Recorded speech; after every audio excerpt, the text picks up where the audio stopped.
What's up, everybody, and welcome to the Insurrection Inc. podcast. We want to thank you for listening, and we hope you enjoy the show.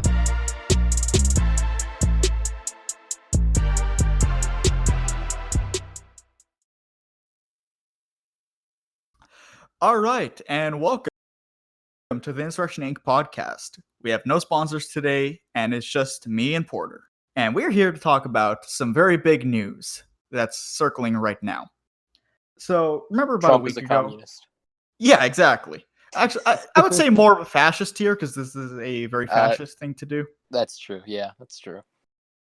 But for Same thing. for simplicity, we'll call him a communist. But remember a week ago how he said he was not going to nationalize any industries? Yeah, so that was a fucking lie. That was a lie. They had us in the first half. And this is a little bit of news to me because I was completely out of it yesterday. I was running errands and crap. And then Porter hits me up today telling me, hey, do you want to record an episode about Trump nationalizing GM? And I go, hell yeah. I look it up. Trump is nationalizing GM. Now, to be fair, this is not the first time or the last time that GM will ever be nationalized. But it is still very shocking because this is the first time that they have been nationalized to create something that is completely out of their realm of manufacturing. So, what are they manufacturing, Porter, now? Is it planes, not cars. bombs? They're Yeah, pretty bad at that. So that they really are. Mid-engine Corvettes, man, what the fuck? They deserve to go under. no, honestly, I don't mind the mid-engine Corvettes. It's the fact that they can't turn a profit on anything. Then you just constantly bail them out every 10 or 11 years. If fucking GM never killed Pontiac because they hated having competition for the Corvette and the Camaro in their own goddamn company, then they would have a mid-engine sports car right now called the fucking Pontiac Fiero, like they had in the fucking 80s.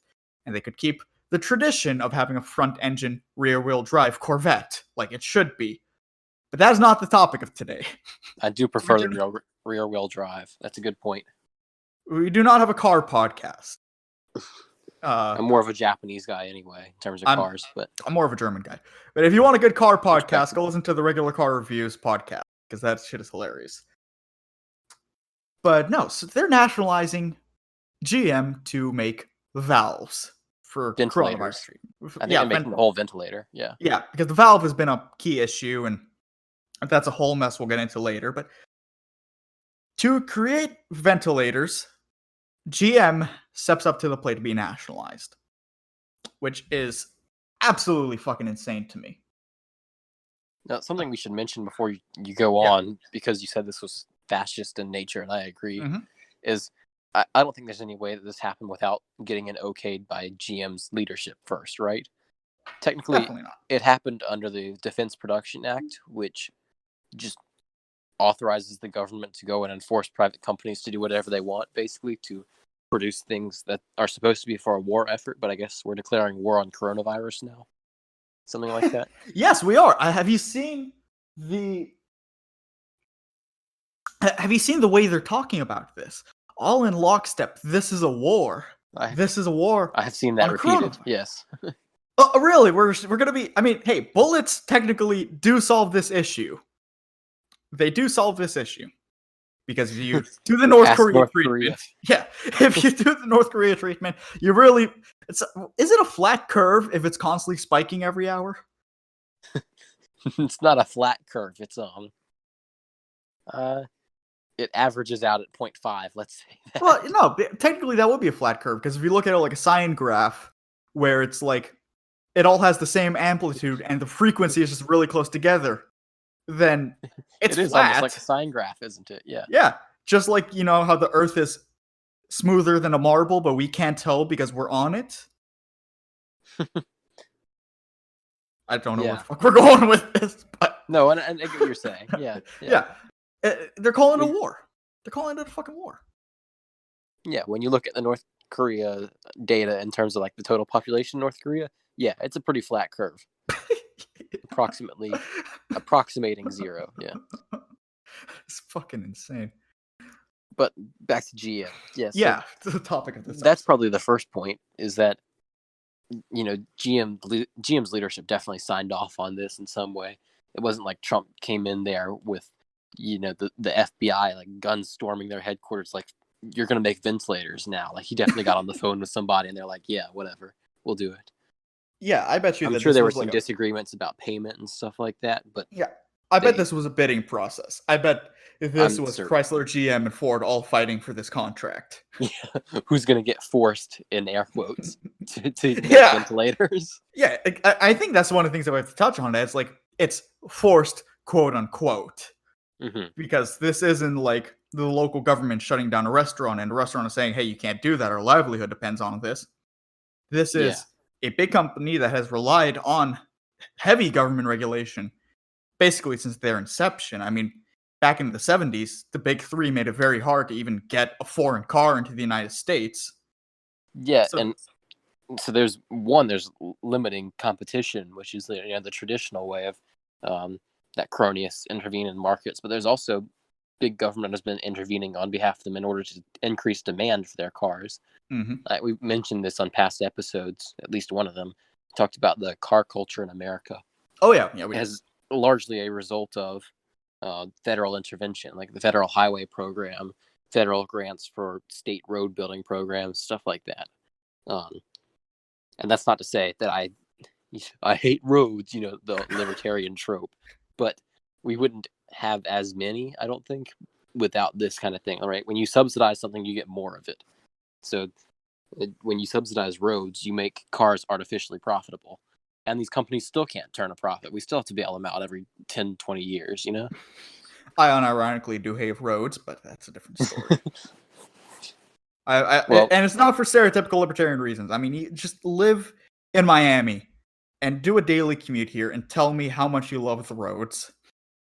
Well, in Ancapistan, helicopters will be cheaper because of market freedom. And so we'll be able to get around with those. Plus, they can serve other purposes, so to speak. Yeah. And the window industry will be booming because then you need helicopter-proof fucking windows. Because do you know how much force and noise those things put when they land? Yeah. It's fucking insane. But no, they definitely bid for this. And GM is most definitely very happy about this. And I'm sure it's also much easier for a big car company like this to produce respirators instead of cars. Probably, yeah. They'll definitely have to repurpose their factories, but one thing I didn't even realize. For the last few months, GM has been squabbling with the unions.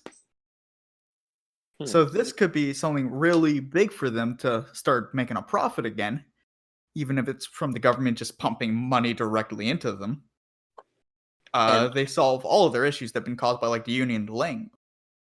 And I just thought of something else, actually. I don't think this is what happened with GM, but it's, feasible that hypothetically the government could use the War Production Act in a time like this to force private companies that really don't want to be taken over to do something like this, even if it's not necessary to force them to do so. They could do it to take control of companies that are their political rivals, something like that. Yeah. Which has, horrible implications for things like freedom of speech and freedom of ideas, freedom of thought, just in general.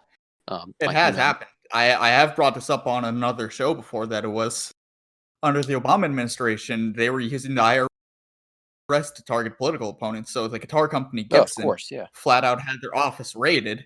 And not just for that, they were also being accused of importing a certain type of wood for their fretboards that was supposed to be illegal to import. I know. So they flat out fucking raid the offices. Not even just they send in a couple of agents in suits and all that. No, they send in fucking operatives to raid the fucking offices of Gibson. So this is a really scary precedent that they're setting right now.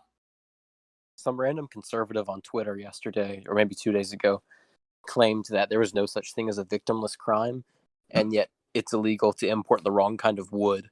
So I'm not even going to engage with people like that anymore. What a ridiculous idea. Some random conservative the other day on Twitter said that the cops today are not as bad as redcoats. I think she goes by the name of the redheaded libertarian or something. Yeah, that neocon on Twitter. She really is, though, man. First she's defending conquered property, and now she's saying that the redcoats were worse than the police. How does she call herself? Twitter. I like Twitter more lately, but it is a thirst trap. She only has followers because she is a woman. And she retweets every single person who's like, "You're my favorite follow," or "You're so beautiful." Like, it's just like boomer men who tweet that at her, and she retweets all of them. You know that So you know funny. that GIF of a woman just getting slapped in the face with a shit ton of hot dogs? Yes, That's her inbox. exactly it. That's her fucking inbox. Okay, we should probably get Yeah, we back on should. topic. Yeah. So, one thing we wanted to bring up that one Oh, of our God, you're right. co-hosts couldn't be here today because it's just the two of us, but Andrew / Menace Let's not call them other names. Pointed out that there are literally dozens of companies who have voluntarily stepped up to fight coronavirus or taken different measures, stuff like that. For example, I work for a small business, and our suppliers have extended all credit invoices by 60 days, or at least one of our suppliers did that. But other ones are making other provisions like that. Like, everyone's kind of helping each other out right now. And I'm going through this post right now, and I'm seeing in the companies that have been donating shit. One of them, Pornhub, donated 50,000 masks to New York City actually, workers. yeah, several Californian companies have donated masks because what were the masks from Pornhub made out of? I don't want to know.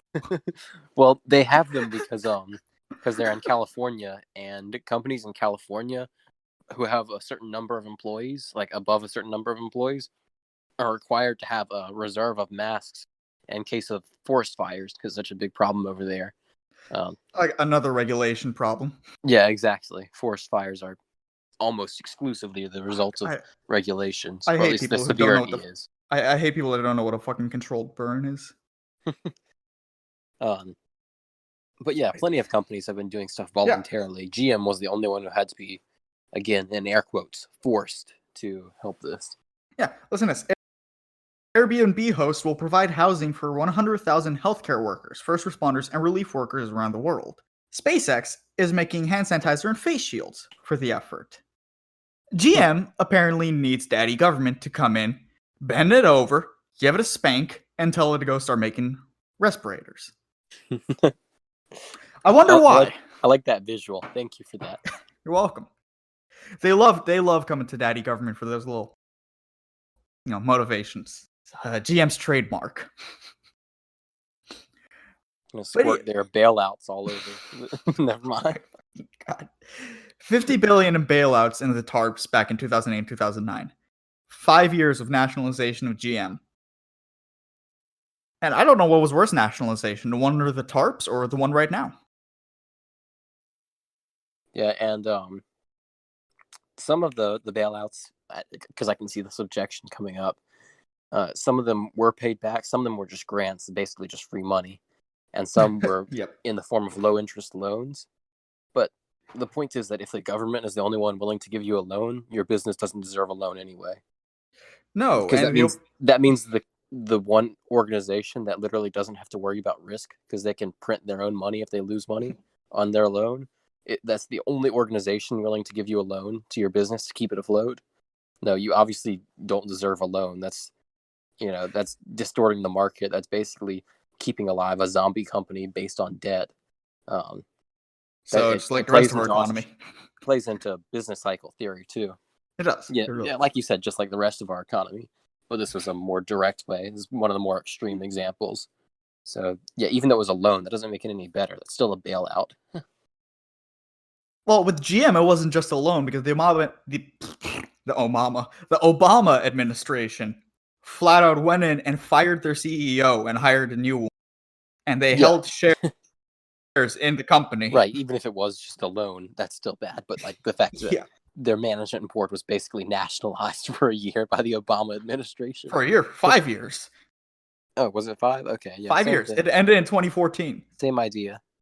That makes it worse, though. Much worse. But just what's going on right now? It's insane to me, man. Because how hard can it be to make a respirator that these people couldn't voluntarily do it? I don't think it's difficulty of making it. I think it's the fact that price signals haven't been allowed to work. But we can talk about that in a little while. First, I think what we're going to get into is the main part of this episode is going to be talking about the calculation problem postulated by Ludwig von Mises in 1920. What is wrong with you people and mispronouncing people's names? Ludwig von Mises? What do you mean? Ludwig von Mises. Not That's Ludwig. Ludwig. Ludwig. I'm American. Ludwig. Shut up. Do you say Ludwig von Beethoven? No. You just cut out, you so don't. I can't even respond Do to you, what you say. do you say Ludwig von Beethoven, or do you say Ludwig von Beethoven? Beethoven. But I will say Ludwig. Mises. Let's just say Mises. Mises. Anyway. But yeah, back in in 1920, it was when it was published. The name of the essay, long form essay, was "The Problem of Socialist Calculation," or no, excuse me, "The Problem of Economic Calculation in the Socialist Commonwealth." It was actually the first piece of Austrian economics I had ever read. It was almost 2 years ago now when I read it. Yep. I was like, "Who's this Mises guy?" I Googled him, and that was the first thing that came up. So I read it. I can't remember what the first Austrian thing I read. I think it was from Stephen Kinsella. Definitely a good one to start off with. Yeah, that was a weird one. I started with his work on IP. I started reading some of his essays. That was wow, weird. We'll probably mention IP later in the episode too. Oh yeah, it definitely fits in here. Yeah, for sure. Yeah, so continue with the calculation problem. Yeah, so you can add on to this in case I miss anything or maybe screw something up, but I think I've got it. So the calculation problem that Mises postulated said that basically the rational provision of consumer goods, like aligned with what consumers want in terms of their needs, their preferences, what they want to buy, can only happen if there's a market in the means of production, capital goods, inputs, Mm-hmm. So, for example, there are plenty of things you can do with grain, right? We'll say wheat to be more specific. Plenty of things you can make with wheat. You can make bread. You can brew beer with different types of grain, especially wheat, and barley, other types of grains, stuff like that. So the question is, how do we allocate resources to each of those uses properly, right? Because consumers have different preferences. Like bread is probably more important than beer for most people. No. Okay. Really? Okay, you say that, but how much bread do you eat compared to how much beer you drink? Do we really want to go down that road? No, maybe not. But the point is that people have different preferences, regardless of what the actual preferences are. Individuals value some uses of materials more highly than others, and therefore we can talk about it in aggregates too.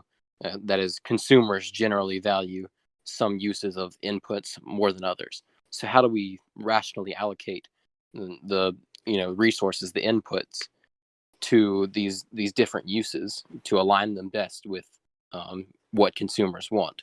And Mises said you need a market and the means of production, because then individual entrepreneurs, can bid up or down on the prices of these inputs in their projects. So, for example, one entrepreneur, say he wants to start a brewery. I don't know why I said that weird.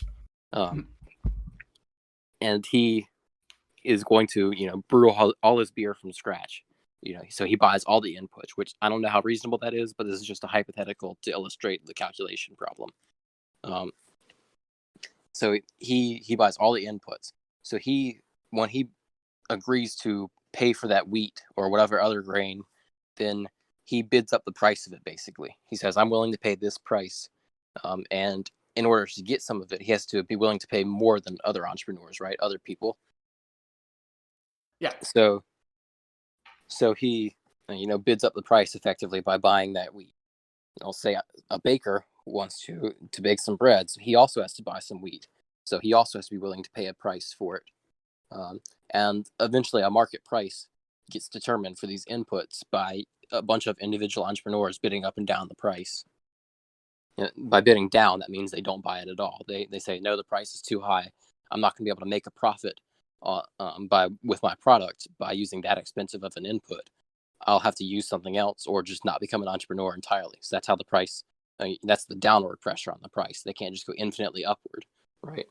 But the point is, when you have a market price like that, it reflects the individual, or not the individual. It reflects the aggregated demands of consumers, because you the if an entrepreneur is willing to pay too much for that input, say they are willing to pay a higher price for the wheat, but then they don't turn a profit, that entrepreneur doesn't stay in business anymore, because that means consumers valued his end product less than they valued that input, basically, or that use of the input, I should say.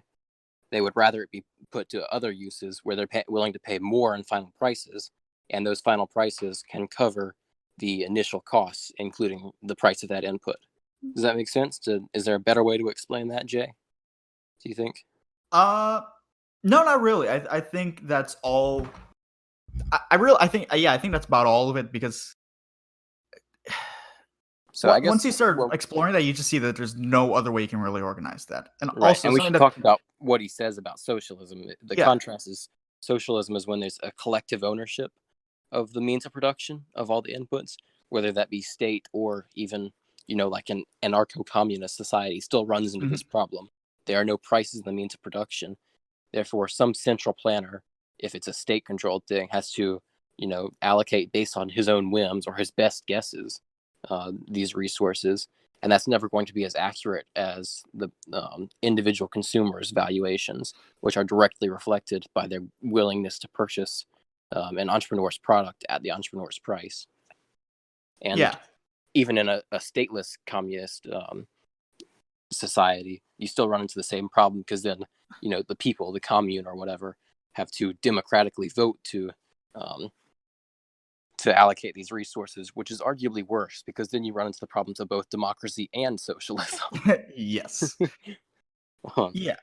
And it's not just limited to socialism and communism specifically. This calculation problem extends to every little thing that the government does, which is why that the government is not even good at waging war.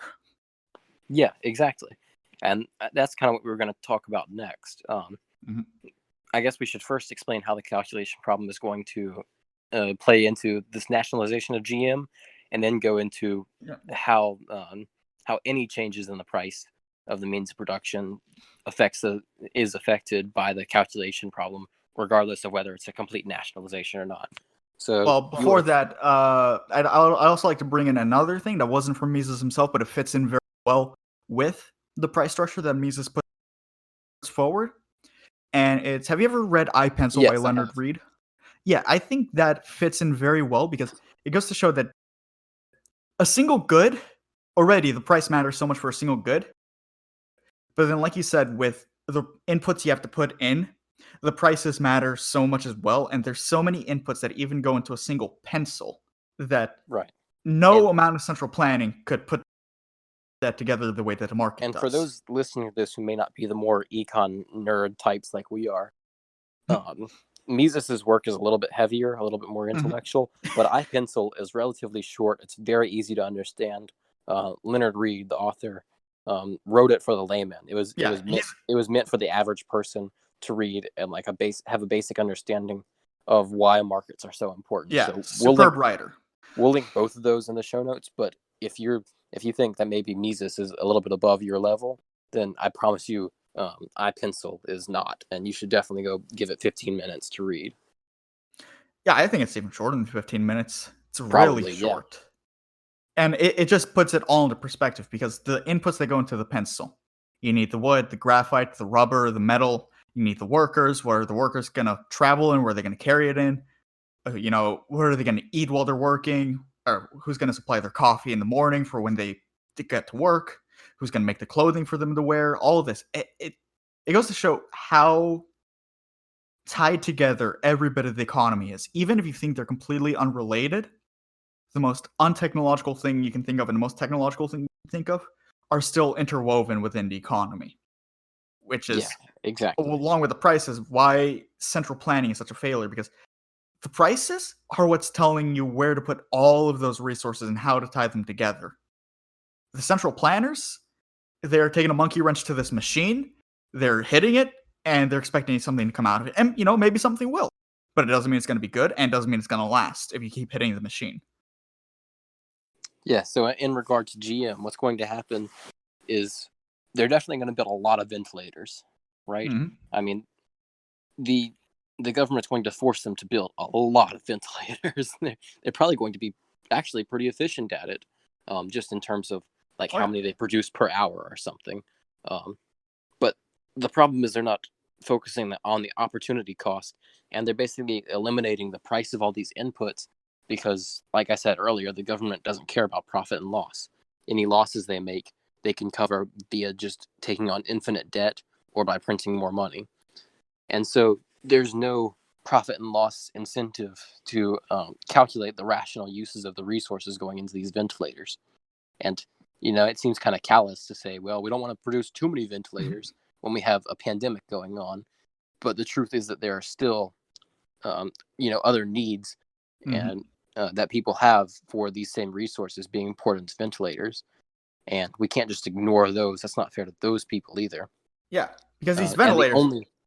The only way to rationally measure the cost versus the benefits of this is to let the price system work because of what Mises said. Yeah, and I mean, it's clear that there is a demand for ventilators, but there's also a demand for a lot of other things. And when you come in with this just really bull in a china shop mentality of nationalize this industry and focus everything in it onto making this one good, you're not only just diverting production, you're diverting the resources that go into the production. You're diverting workers that maybe could have been better suited somewhere else, because right now grocery stores have a huge demand for workers. And with a lot of people getting laid off or on temporary leave from their job, they're going to choose to go work in a GM factory instead because it's going to pay better and because it's producing more. It's a certain job. It's just been nationalized. Right. But then what happens to the restaurants that need delivery drivers or that they need extra hands helping to cook? What happens to the grocery stores that they need people stocking shelves, bringing out people's cars, cleaning the store, doing the cashier shit? What is that? Checkout. Doing checkout. There we go. And when we have a real market system, when prices work, then those different uses of labor, which is one input, one capital good, the price of labor gets bid up and down by those different places, by restaurants who need delivery drivers, by grocery stores who need staffers, things like that. They literally compete for labor, which is a good thing. And that's how you rationally allocate the labor resource.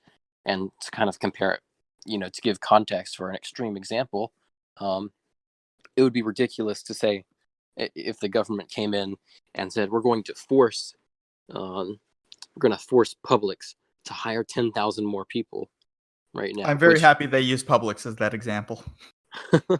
I like Publix. I don't know what your problem is with them. I love Publix. It's Andrew that doesn't like Publix. Oh, okay. I'm Floridian. You don't know. There's not a single Floridian that hates Publix. Okay, good. We're on the same page then. We'll piss off Andrew when he listens to this. If he listens. Yeah.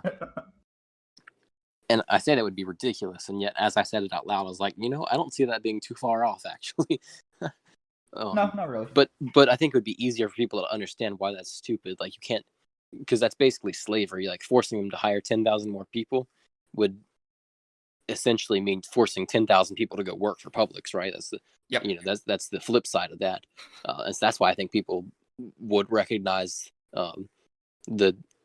how incredible that would be for them to do. And yet they're basically doing the same thing by nationalizing GM and saying they're going to produce X number of ventilators, however many it is. And for another extreme example on maybe the other side, we can look at North Korea to explain this principle, because the economy is not a machine. It's not just one factory. We can't think about it in terms of efficiency, because North Korea, relative to their population size and the technology level they have, like the scientists they have at their disposal, they're really efficient at producing nuclear weapons. and their entire population is starving to death because they're pouring all of their resources into nuclear weapons.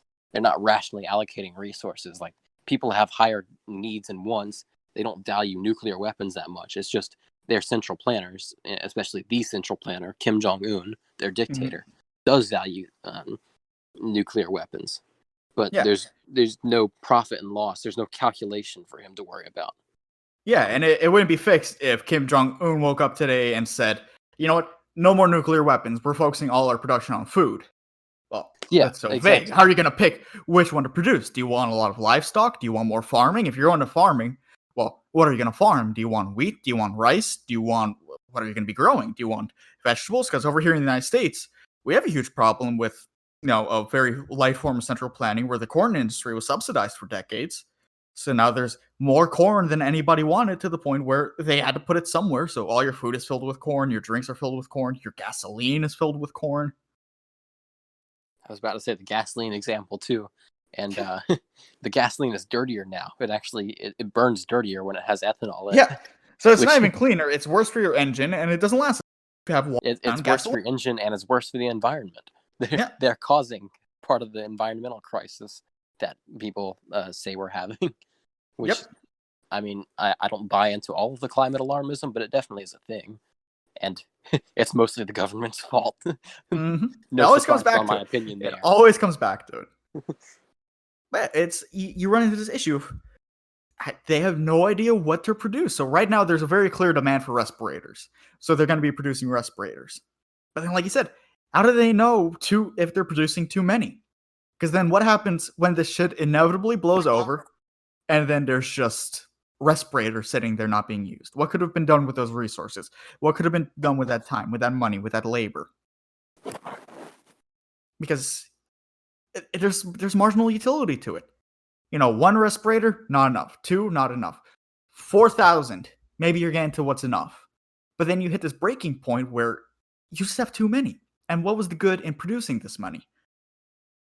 Because the amount of people getting infected will drop off. The amount of deaths will drop off. That's going to stop. And then you're just left with a warehouse full of useless goods because they're not really needed anymore. And maybe they'll be used over time.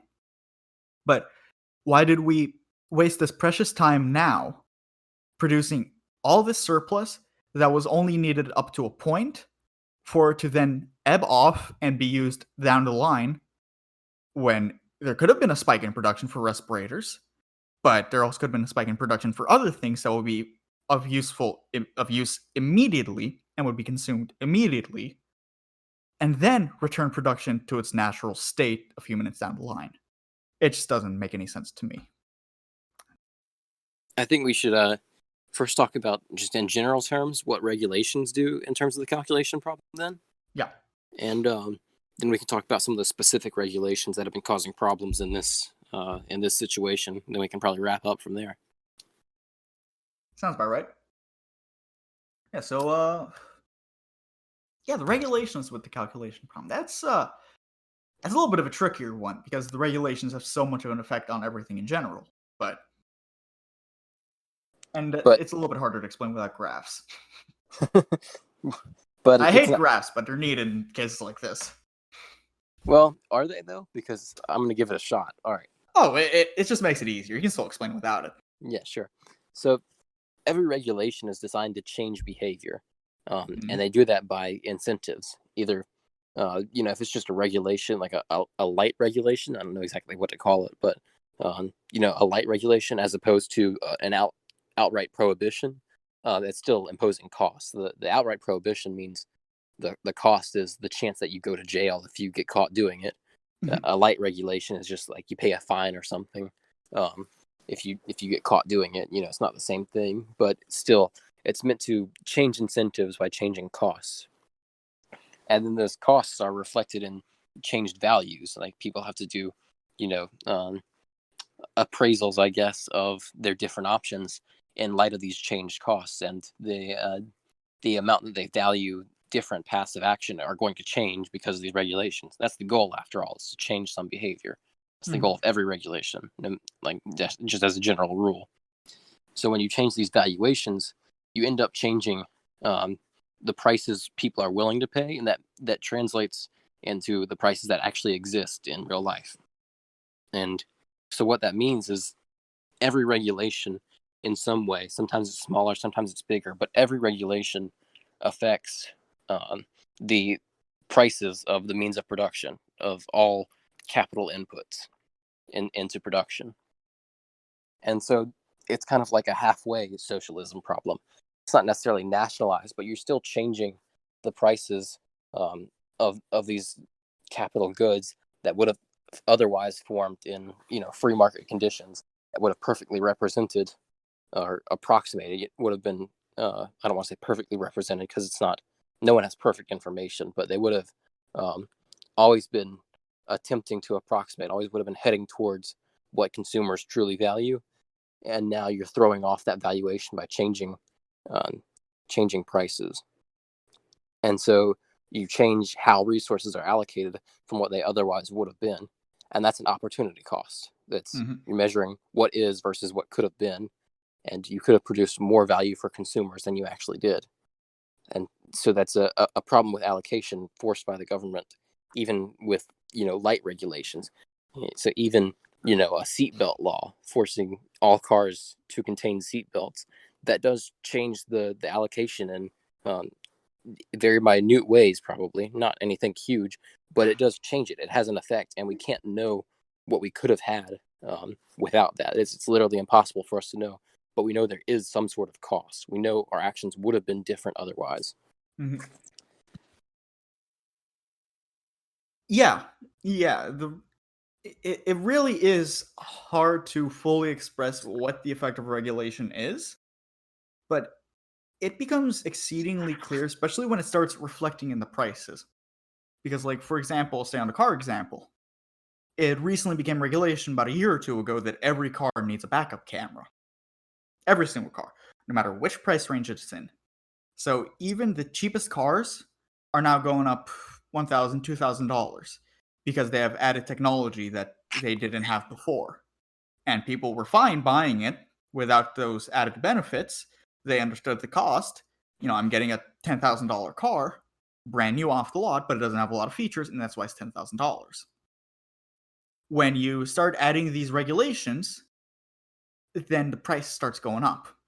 And it becomes something that people get used to. Well, now they can't imagine a car that doesn't have XYZ. So if that regulation ever got removed, then the car cannot go back to the way it was before, because people's expectations have changed for what is included in a car. So the price can't really go down either. Right, and that sends the wrong signals, because we do hear about regulations increasing the cost of things a lot of times, like increasing the cost of final consumer goods. But indirectly, they can decrease the cost of some things too. And either way, that's a misapplication. When you decrease the cost of something from what it otherwise would have been, that sends the wrong signals. That says there's not as much profit here. You shouldn't produce as much of this. You should produce more of what the price went up in.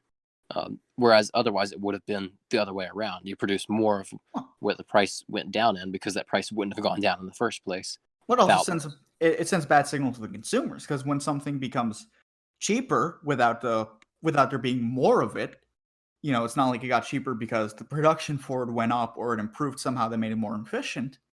What happens is that the price went down, but you have the same amount of goods. So suddenly you have an overconsumption of something, because you see that with rent control, where for sure, yeah, exactly. The apartments get set at a certain price, and now everybody wants an apartment in that area, and it's usually coupled with other regulations as well that prevent new apartments from getting built that would also make these apartments cheaper through a market mechanism.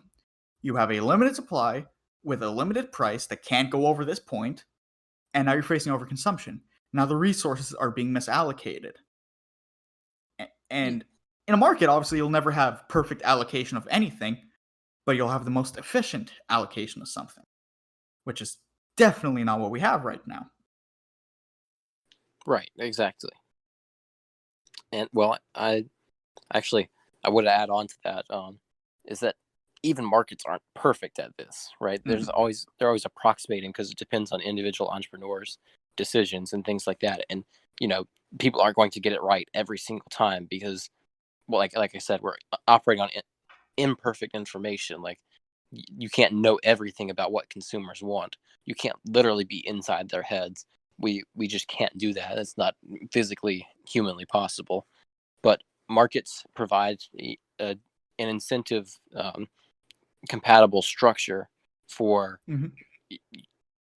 producing the right things, basically, for producing things that consumers want.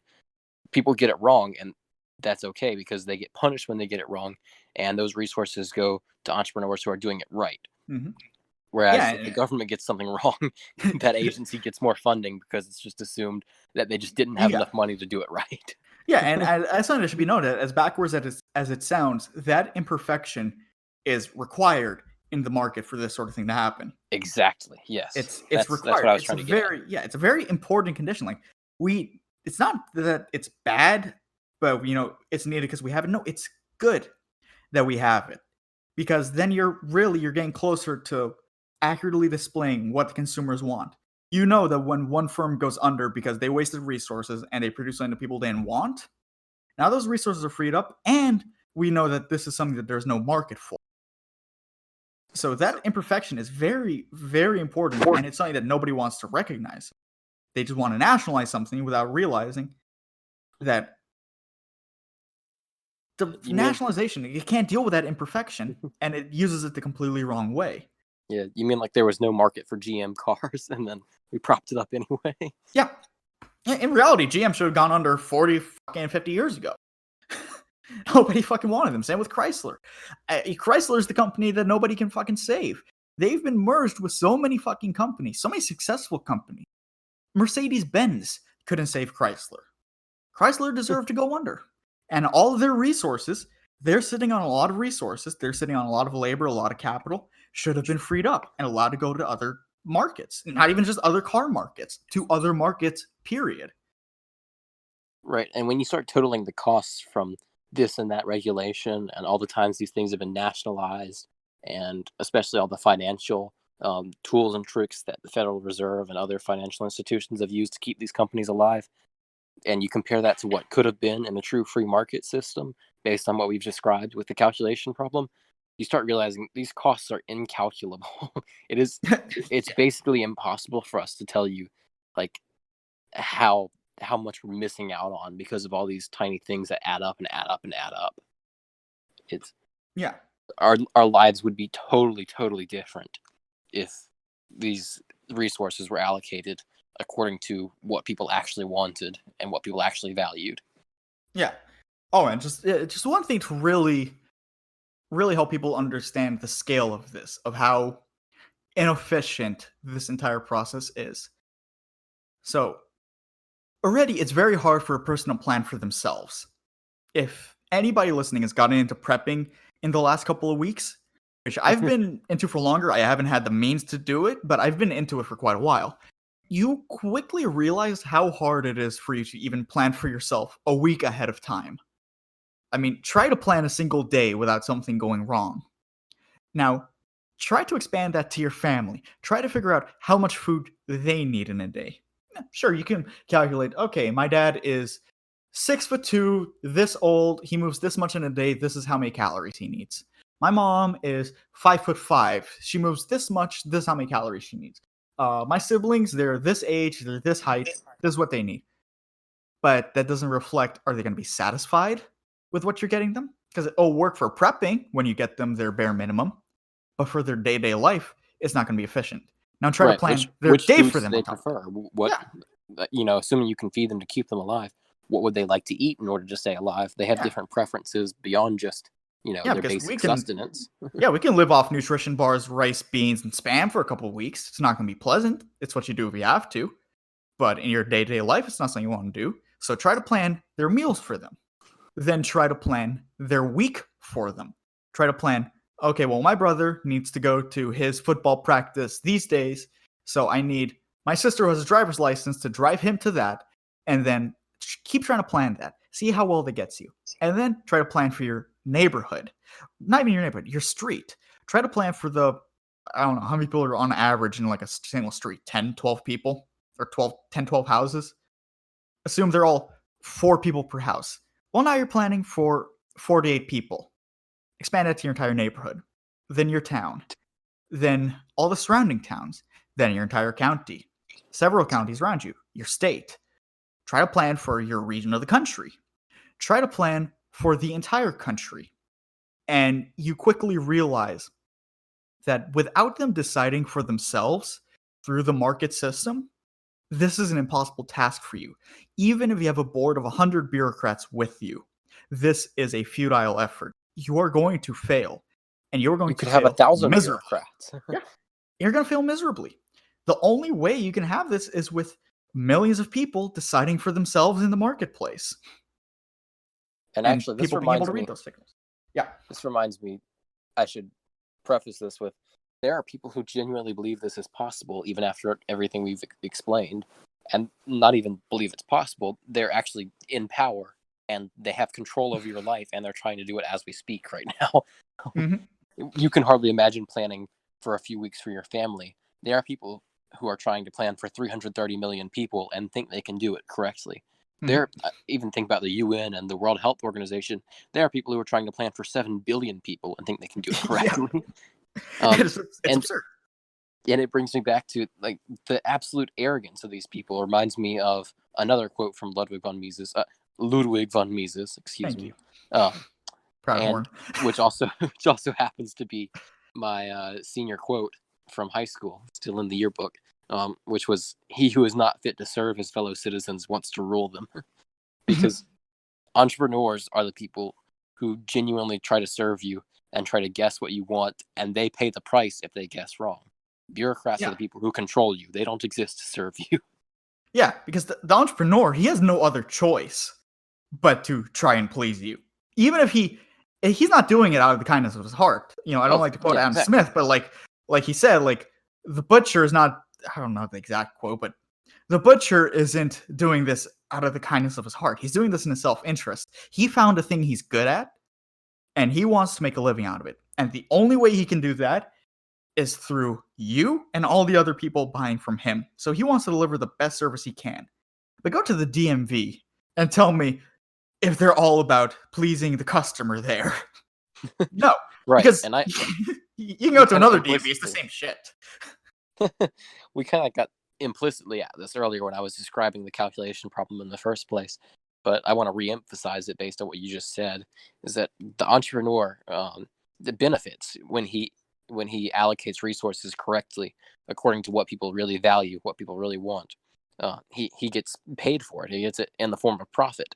The bureaucrat doesn't pay any losses if he gets it wrong, and he doesn't get any reward if he gets it right. There's no incentive to get it right, even if he somehow guesses correctly, which is basically impossible. But even assuming that a bureaucrat did, there's no incentive, there's no reward for them if they do it right.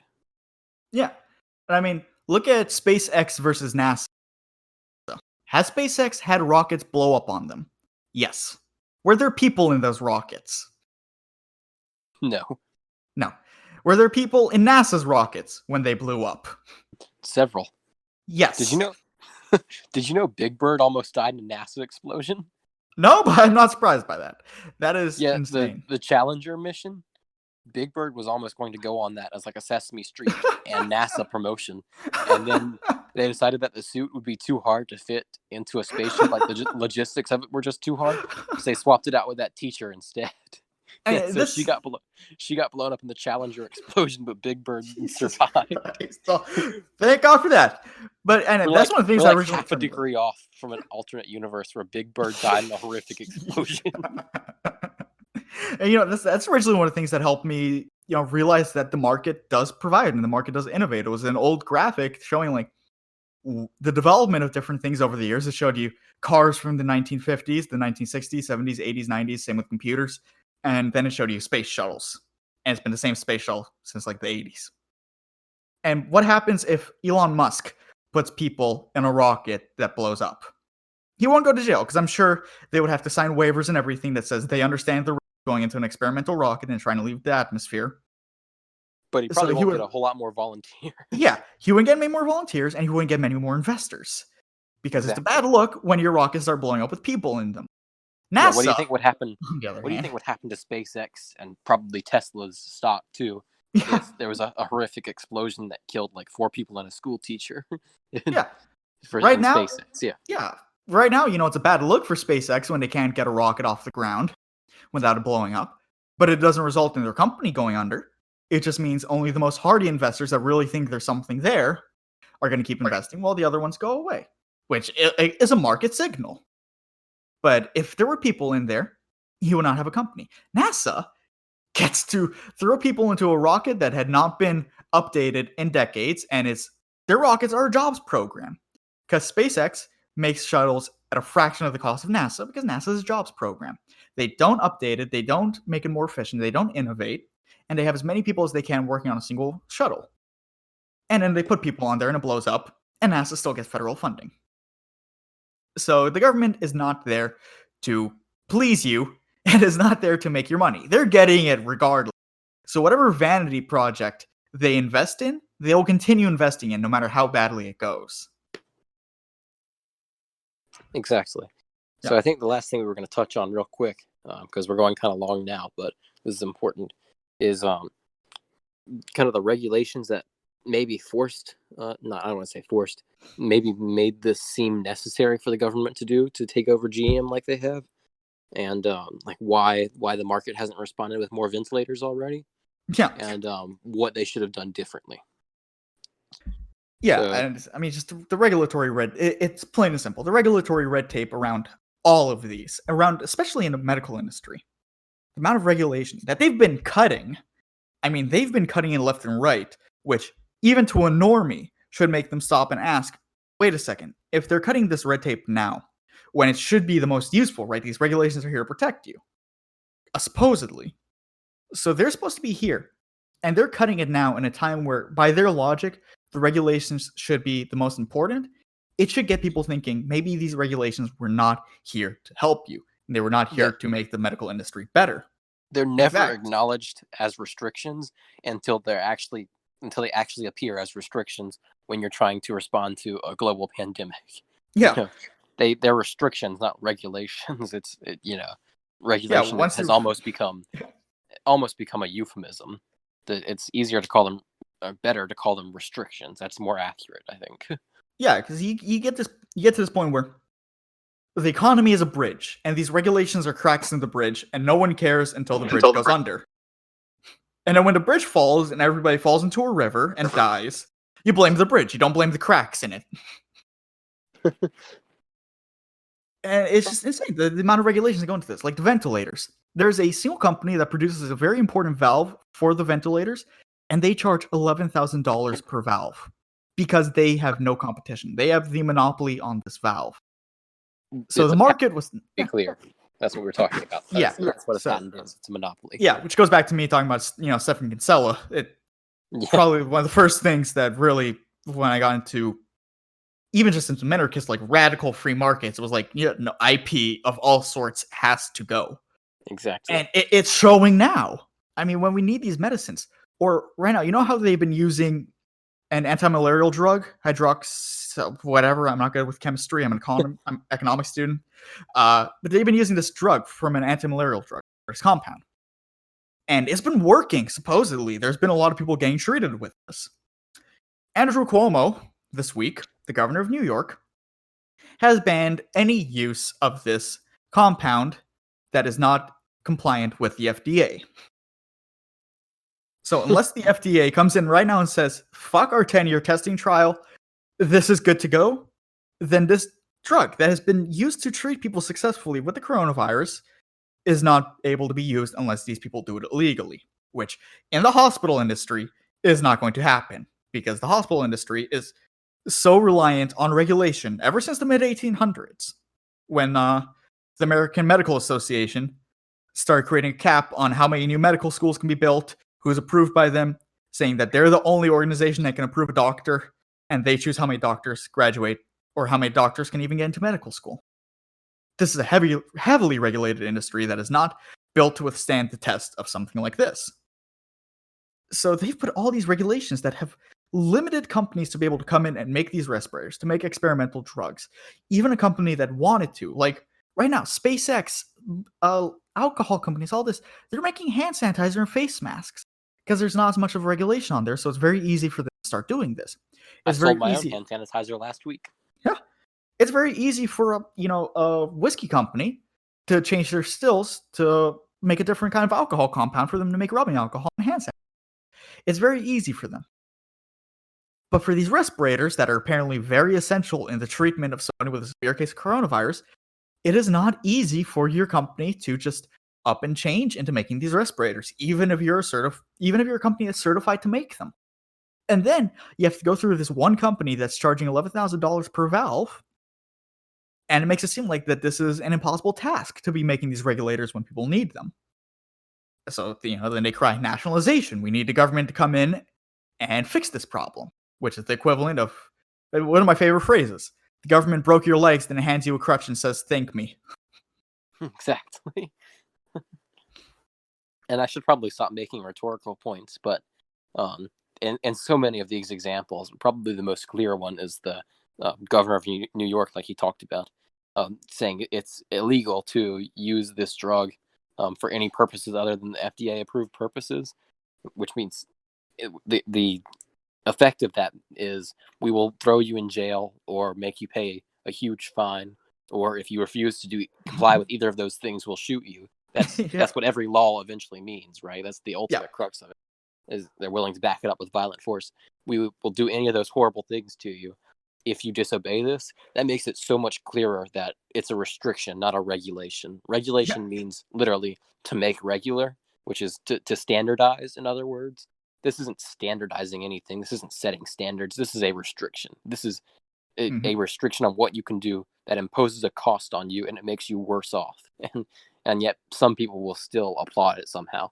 Yeah, people are deriding any deregulation that's going on around. It's insane to me. And to threaten people with force for treating people with what they claim is a very deadly disease. I have my disagreements with that, because I think we're missing a very large part of the denominator, which would lower the fatality rate. But if it is as deadly as they say it is, then this is not the time for Governor Cuomo to be saying, yeah, if you try to treat people with this, with something that's experimental, and it might be saving lives, we're going to throw you in a cage.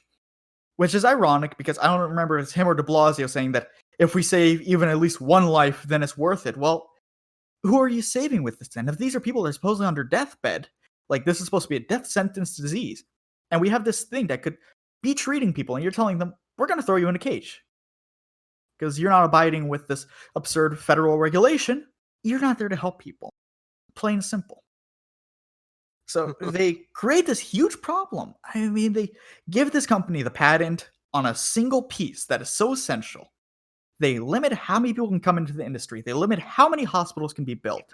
They limit what medicine can be tried. They put in all these limitations, and then they want you to come crying to them for their mercy, to come in and nationalize an industry, to fix all the problems they've created. And people are cheering this on. And people last week were deriding Trump for not nationalizing anything. And now he's nationalizing things, and the people they're so lost. They have their heads so far up their own asses that they don't see that the solution to this was never nationalizing. It was deregulation.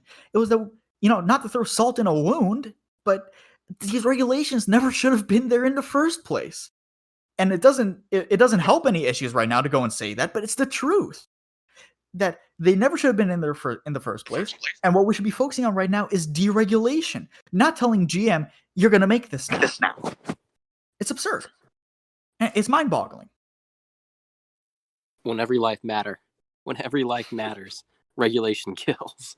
So yeah, it's like that saying, when seconds matter, the police are minutes away, if they're even going to come. Well, right now, when essential parts matter, the government is pissing on your face and saying, you can't get this. Suck my dick and I'll give you this. That's what they're fucking saying. They're the Harvey Weinsteins of the economy. Oh my gosh. And that's probably an appropriate way to sum it up. I think maybe we should go ahead and call it an episode there. Yeah, so we hope you guys all took away something from this. I think this is, and this one, Porter raced me for who talks the most in an episode, which I'm very happy about. Hey, lately, I feel like I've been talking too much. So by lately, I mean since the show started. But yeah, thanks for listening, guys. And I think this is a very important lesson for you all to have right now, and to know for the next time that something like this happens, because it will happen again eventually. So we got to be prepared. So, and be sure to Be sure to look at those links we'll put in the show notes to the calculation problem essay by Mises and iPencil by Leonard Reed. Yeah. We'll definitely link both of those. Thanks and for make listening. sure to follow our Twitters because I'm almost at 100 followers and I'm very excited. See you guys next time. Gotta have the fucking bot command ready before I close the show.